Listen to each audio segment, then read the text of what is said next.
দেখবেন আমাদের সমাজের মধ্যে একটা প্রথা আছে, একটা নিয়ম, একটা রীতি রয়েছে।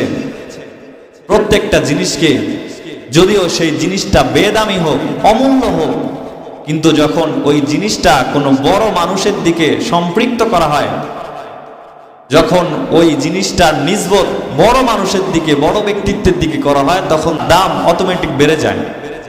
ঠিক কিনা বলেন? অটোমেটিক তার দাম বেড়ে যায়।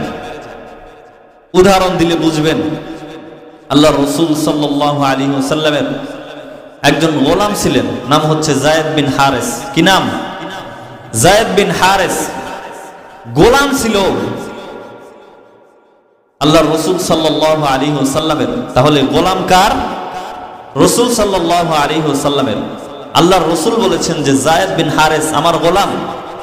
যায়েদ বিন হারেসকে নিজের দিকে নিসবত করেছেন, সম্পৃক্ত করেছেন। এই কারণে দুনিয়ার মধ্যে যত রাজা বাদশা আছে, সবার চাইতে দাম বেশি হচ্ছে যায়েদ বিন হারেসের। চিল্লায় কোন সুবহানাল্লাহ। দুনিয়ার মধ্যে দেখবেন অনেক মসজিদ আছে। এই যে আমাদের একটা মসজিদ, এরকম অসংখ্য মসজিদ আছে।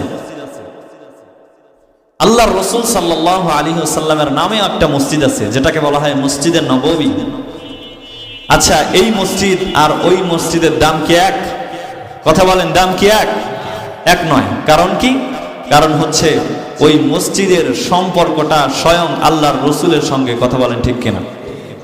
আল্লাহর রসুলের সঙ্গে মসজিদে নববী, নবীর মসজিদ হওয়ার কারণে তার দাম অটোমেটিক বেড়ে গেছে। এই কারণে হাদিসের মধ্যে আসছে, যদি কেউ মসজিদে নববীতে 1 রাকাত নামাজ পড়ে, তাহলে 1000 রাকাত নামাজের সওয়াব। চিল্লায় কোন সুবহানাল্লাহ।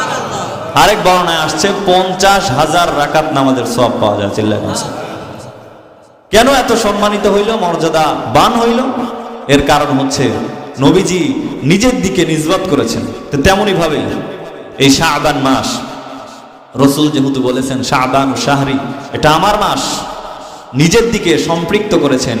এই কারণে এই মাসের দামও অনেক বেশি। চিল্লায় কোন আল্লাহু আকবার।